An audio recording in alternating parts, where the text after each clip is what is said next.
Hello,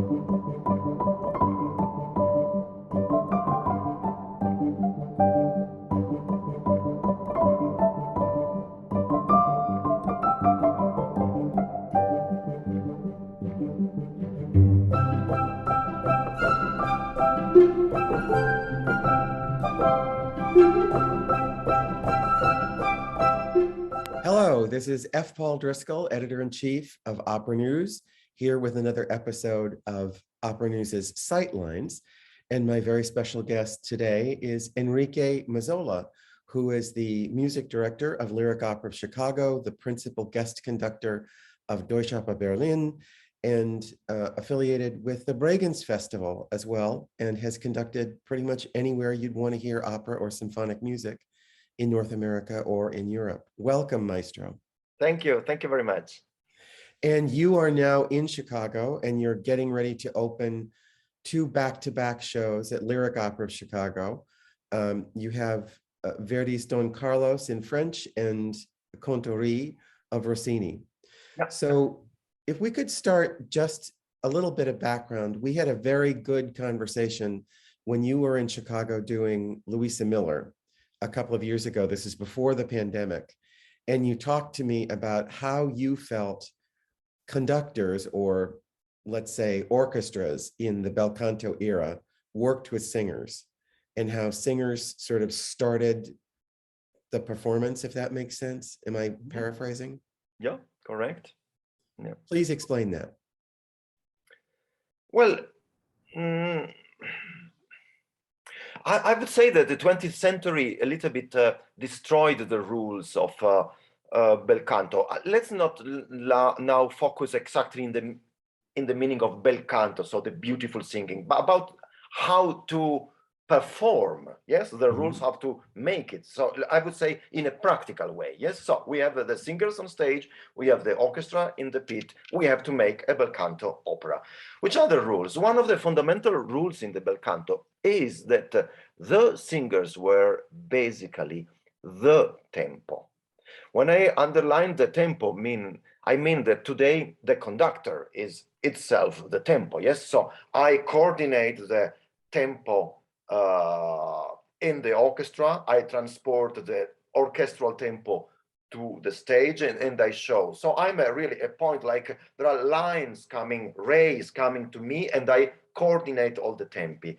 At the time, let's say in Italy until I think well into 1850s, maybe in Germany and France a little bit earlier, there was not the figure of the conductor. There was a poor concertmaster, which was a victim of the singers, harassed by the singers, sometimes a so-called maestro al cembalo. So we can translate literally is maestro at the harpsichord, but of course the meaning of the harpsichord was already surpassed. There was not anymore harpsichord. It meant a maestro who was able to concertate the show, staying at a clavier, staying on a piano probably, or a fortepiano, something like this, who also had a very minor figure. The only conductors who had really a word to say were the composers themselves in the first opening nights of their operas. So, said this, the singers were singing a tempo. They were steady in their singing the tempo. They were showing to the orchestra what was the tempo. And we have also to imagine that the orchestra were not, they were not seated like today. Today, the orchestra, let's say, is ideally is facing the audience, yes? And at the time, the orchestra was possibly face the singers or stay in a halfway so that he could see the maestro al cembalo or the concertmaster or a little bit the singer, because the singer was giving all the upbeats. Why in the bel canto there are so many upbeats? Upbeat means there is a syllable which is before the beginning of the tempo, because this syllable was giving the general tempo. So these are rules I like to, how can I say, to restore, even if there is a conductor now. This is about style. Yes, you understand bel canto style. Which are the rules? How is the pulse? Yes, of the Yeah. bel canto, and of course, in Rossini is very strict.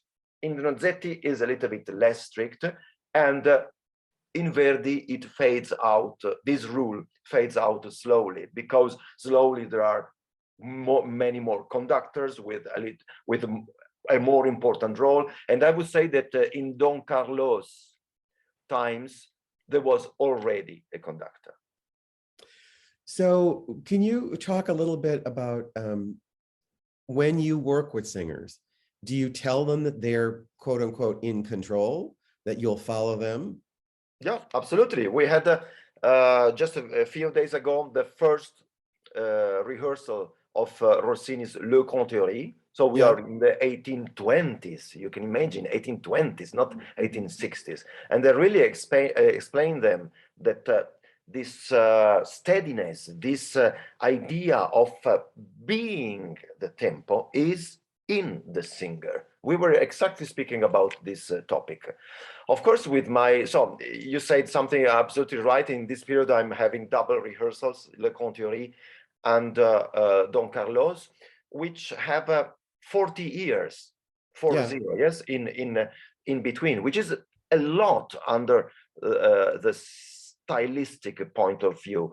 And in Don Carlos, of course, is an opera, is a conductor's opera, I would say. Right, sure. Is a conductor's opera. Still, I have to say that I found some Giuseppe Verdi letters in which exactly apropos of Don Carlos, he writes, in Don Carlos, the main thing are two: the pronunciation of the text and the fact of being in tempo. If you don't sing this opera in tempo, yes, being in the tempo, you are wrong. So still in the 60s, 70s of 19th century, Giuseppe Verdi was still stressing the point that in tempo was a very important rule for the singer. But we cannot claim anymore Don Carlos being a bel canto opera. Don Carlos is not a bel canto opera. But Don Carlos takes some the final ideas of the bel canto. You know, we are just if we imagine, we trace an ideal arch in the history of bel canto, we can see the beginning, yes, in Mozart operas, let's say, and we see the end in the late production of Verdi. Verdi himself is the one who slowly started to chew the rules of bel canto, to create something new. Well, don't you think some of that is, for lack of a better word, it's typified or exemplified? I'm thinking in Don Carlo and something like the auto da fe scene, where there are so many voices and so many lines that have to be heard. So the tempo obviously has to control that. You can't have people run off on their own. And the same thing happens in the Concertato and Otello and the ensembles in Falstaff. And this is something that he's creating, these puzzles that get more and more intricate musically and less about the vocal line. You're absolutely right. And I think what you say deserves a clarification from my side. When I'm speaking of the role of the tempo in the singer, it's more about arias. Yes, it's more about maximum duos, yes, duetti, yes. Of course, in scenes in which there are over 100 people singing, there is only the conductor who is able to give a steadiness to the tempo. So this bel canto rule crashes because you really need. And this, by the way, is amazing how in the 1860s Verdi took from Meyerbeer. I mean, in Meyerbeer, there are these huge scenes in Les Prophètes, in Les Huguenots, in which exactly there are different choral groups, different team of singers, yes, Yeah. the bad ones and the good ones, or you call the religious ones or the political ones, or the red ones and the green ones, yes, and they sing exactly in different rhythms, the ones in triplets and the ones in binary tempo, the ones staccato and the other ones legatissimo, and the auto da fe for me is exactly a sort of a Verdian homage, a Verdi absorbing this Meyerbeerian style of the over grandioso scene. Mm-hmm. So talk a little bit about doing this opera in French, the Don Carlos, as opposed to Don Carlo. What do you think is the chief difference for an audience other than the language? I mean, is there a big different style? Is there, do you feel that one is superior to the other? Well, French or Italian? I can just mention you an anecdote in our rehearsals to see a little bit the differences. Yes, so a couple of the singers we have now in our cast were literally in the last weeks singing Don Carlo in Italian. Yeah. So in Italian is Don Carlo, in French is Don Carlos. Yes, so they were singing. So let's say their study task in this free week they had between this Italian production and our French production was just to try to memorize the new French text in almost the same structure. Yes, so they did something different, but it's almost the same structure. So when we started the work, we had really a long conversation about recitativi. Just to clarify with the people listening us, recitativi are this part where the text is more free, where the singers tend to speak about something practical, something they have to do, something they have done, when in the aria is more poetic, conceptual legato thing. Yes, so recitativo. Yes, and in Italian, the recitativo is based on the parola, on the word. So the speed of recitativo depends on the speed of the word. Yes, how I'm speaking to you in this very moment, it's a sort of Italian recitativo. I don't care about any tempo, and the word has the leading part. The speed of the word is the leading the phrase.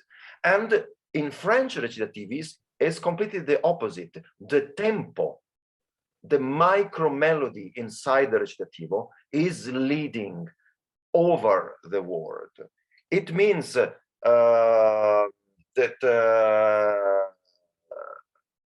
just an example, yeah. Io ti adoro, amor mio.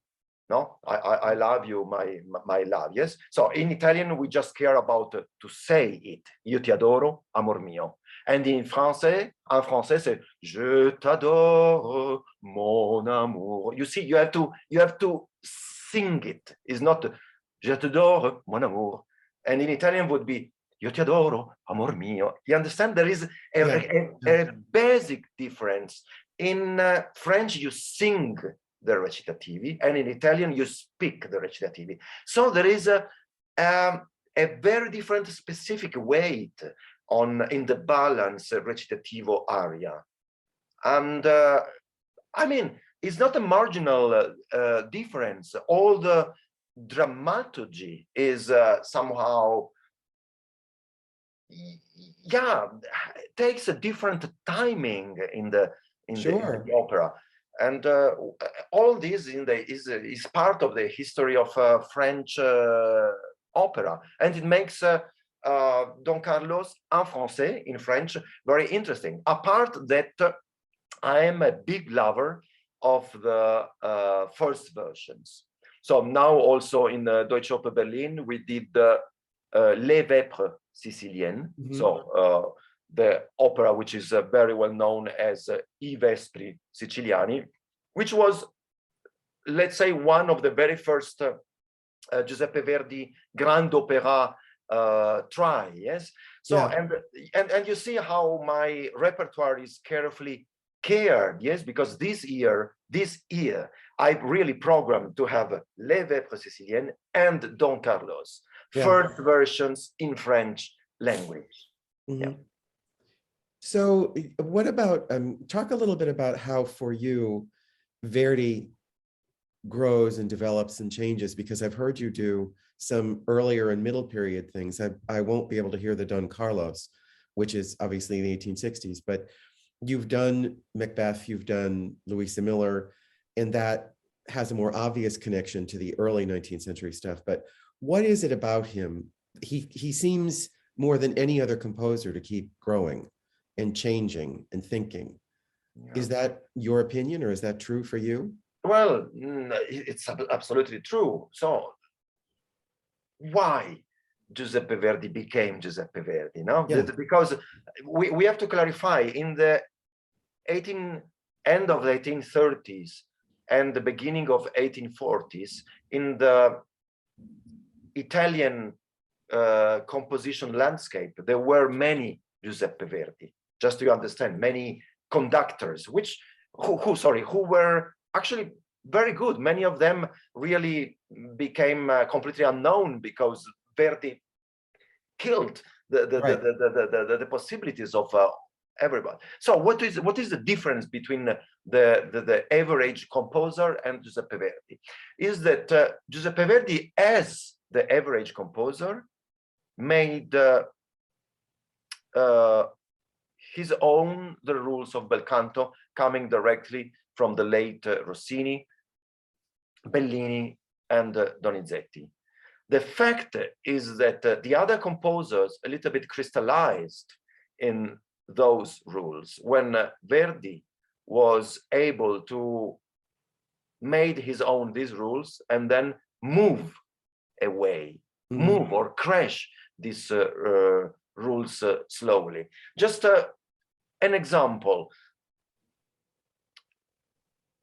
Luisa Miller, you quoted, yes, Luisa Miller. So Luisa Miller starts in the first act as a perfect bel canto opera. Yeah. The first arias are shockingly normal bel canto, perfect bel canto rule, beautiful agility in the voice, minimalist orchestral accompaniment. It seems like a late Donizetti. The fact is that after 2 acts, Giuseppe Verdi goes into the deepness of the dramaturgy of the voice. There is no anymore bel canto. There are cut phrases, interrupted phrases, because interrupted by pain, interrupted by crying. So you understand, the dramaturgical sense crashes the bel canto, stops the bel canto. And he makes this more and more in Macbeth. Of course, it's astonishing how he is able to manipulate the bel canto rules to create something that leaves the audience like this. And I think this is the winning card of Giuseppe Verdi. Are there any composers that you have not conducted that you're eager to conduct, or you're happy with the repertoire that you have now? I mean, I'm not talking about brand new works because we haven't gotten there yet, but of the standard repertoire, is there anyone that you have your eye on? Well, I think that in the next years, I think I will dedicate my time, I think once per season, maybe to a early romantic German repertoire. Really? Yeah, I think that I have how to say in English, dig in so much into Italian early romantic and romantic repertoire that now I think I'm very interested to see the parallel in German speaking or in German mind repertoire, which has a lot of coincidence, actually, a lot of common points. And so many people told me, Enrique, come on, after so much bel canto, it would be time that you conduct, I don't know, Lohengrin. It would be time that you conduct Freischütz. It would be time that you conduct Flying Dutchman, because it's true. Of course, they are deeply German, but being also deeply German, these kind of operas have so many connections with the bel canto. They were living côté à côté. They were living in parallel worlds. So I think that I'm very tempted to jump sometimes in this parallel world. What about contemporary work? I mean, as a music director of a major North American opera company, how do you strike that balance when you're planning seasons about giving an audience and giving a company and giving an orchestra this wonderful diet that has great established works, and then this season you have coming up several new pieces in the second half of the season, Yeah. the factotum and then the triple bill that is being worked on. Well, you see how at Lyric we consider the music of our time important, Yes, so exactly. important that we have even 2 titles, and we are going to continue every season to have 1 or 2 titles.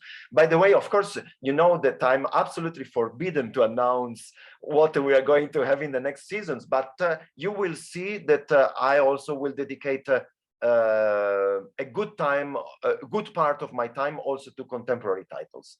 So the question, I guess that your question is about Lyric and about myself. Yes, about Lyric, we have this idea, of course, to work very much into contemporary opera, a big and strong attention on American contemporary opera. And you will see also that in the next years, probably one of the titles in the season I will conduct will be a contemporary opera. I'm very passionate about it. I'm very used to conduct contemporary music. When I was a music director in Paris, I commissioned a lot of new pieces. I conducted a lot of contemporary opera in Scala, in Bayerische Staatsoper, in Paris. And so I'm very committed on this. Now, could you talk a little bit about what Lyric did during the pandemic? Because I thought that what you did as a company and you did as a musician was very unusual. You know, there were some concert performances that were captured on camera, and then there was a staged, for lack of a better word, but it was a really completely re-envisioned Pagliacci that was done strictly for film. How did that develop for the company? How did that project develop? Listen, in some way, it was a big work of team brainstorming, you know?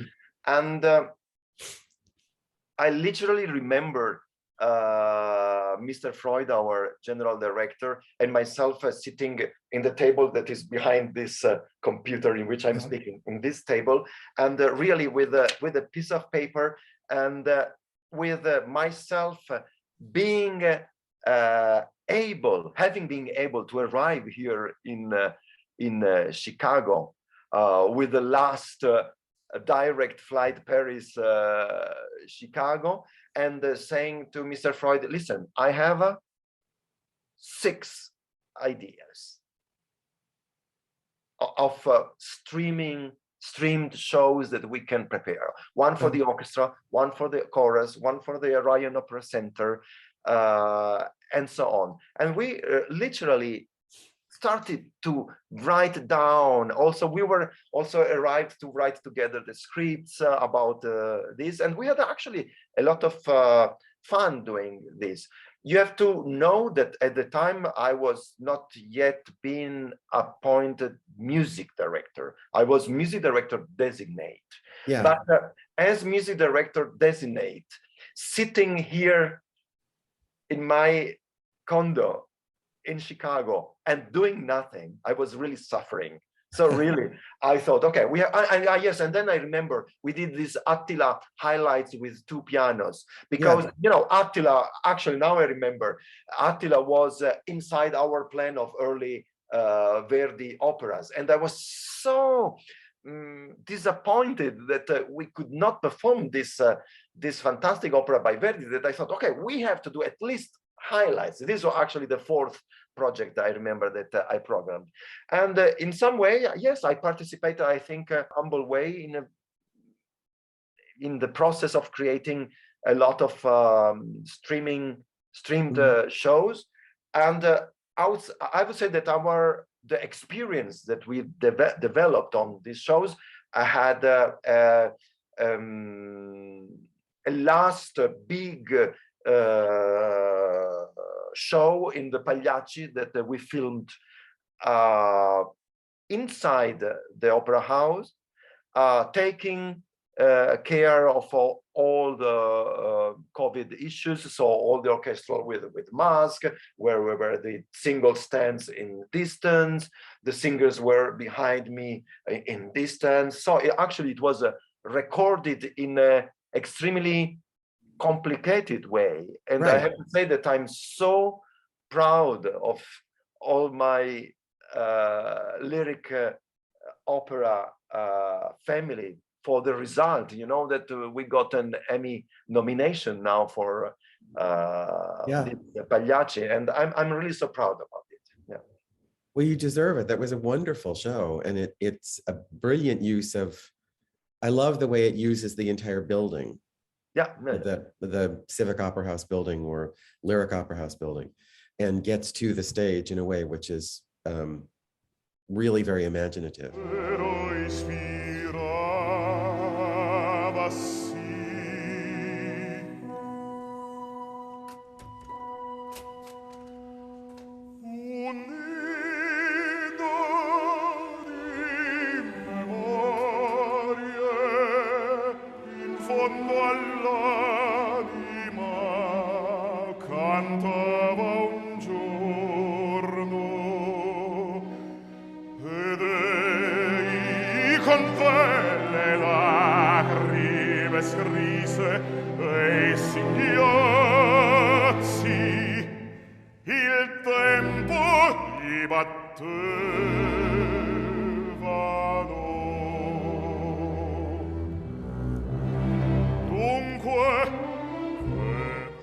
So this is maybe a difficult question, but one of the things that has struck me in my conversations with you is that you're an incredibly positive, upbeat, cheerful person. Maybe that's not true, but you've got me fooled.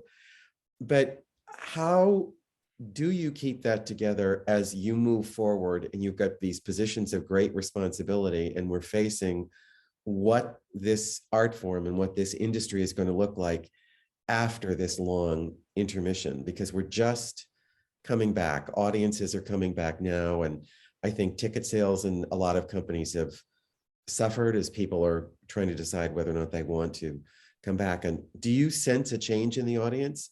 Do you think that there is something that the opera companies need to do to make them feel even more welcome than they did before? Well, no, it doesn't disturb me at all, your question. I think that is vital and important in our times now. Well, with the introduction you made to this question, now I have to answer in this way. I'm very positive about. I'm very positive. I don't see it anything negative. So actually, I see. Do you say in English? I see the glass half full, not half full and half empty. Yeah. Not half empty. I see it half full. So it's true that COVID changed a lot of things, but I'm very positive. People want to see our stories. They will come back to theater, to opera, to ballet, to concerts. It's a fact of time. Some time is needed. We see also that the general economical situation in the world is not easy as before. It's difficult for somebody. So we need time. At the same time, I'm convinced that as before, people need to listen to stories. They need people like us, storytelling. Nothing is changed. Nothing is changed in the world. Nothing is changed. What I would say is that maybe COVID is sending us a warning that if the desire of people for stories is strong as before, at the same time, the audience is calling for a renewal of how we tell our stories. Yes. So, you know, you know how much conduct in Germany. So, and before working in Berlin, I was conducting in Hanover, in Stuttgart, in Munich, in many other places. So I grew up with the Regie Theater, yes? So just for who is listening us, Regie Theater is, let's say, a way of making opera which goes beyond the dramaturgy written by the composer himself to tell maybe a story which does not correspond with the plot of the opera, yeah? So I don't mean that we have to go into the Regie Theater. Sometimes I'm disturbed about some Regie Theater, yes? So I like the modernity, keeping the dramaturgy of the opera alive and true. You understand what I mean? So, but I like the modern. I believe very much that we can do Così fan tutte in jeans and white t-shirt. Sure. You know, I believe it. It's an opera about youngsters. It's an opera about youngsters. So in opera you can do with a jeans t-shirt and 4 iPhones. You know, I'm very convinced. So, and it could be very low budget. You know what I mean? So modernity is about how we imagine to do the theater. It's not about spending money, about making marvelous costumes and like this. But I think that if there is a message post-COVID, is that we can really try to offer to the audience something more which corresponds to our times. Yes, for sure. I mean, I think that that's what's so interesting about opera is that if you take it seriously, the music is reborn every time it's played or conducted. You are absolutely right. Something that I always think when I conduct an opera is that in good and in bad, yes, opera always tells you about something that is happening today. Exactly. So it is never, unfortunately, is never out of date. I'm thinking about Don Carlos, yes, this struggle between political power and religious power, yes. How many countries in this moment, yes, we see with Iran, we see about know, where really there is this desire for freedom, yes, and also Don Carlos about freedom, about you understand, and you can be a conductor, you can be a singer, you can be a director, or you can be just sitting there as audience, and you receive this message. And of course, Don Carlos is about Spain in the Inquisition time, but when you go out of this, you think, oh my God, but this is happening also in this other country. So our storytelling is terribly contemporary. Yeah. Well, thank you very much, Maestro. That's all we have time for, but this has been great and lovely to see you. And I'm glad that our germs are my germs are a couple of thousand miles away from you and your singers. But this has been F. Paul Driscoll for Opera News' Sightlines. And thank you very much, Enrique Mazzola. This has been a joy as always. Thank you so much. Ciao a tutti. Bye.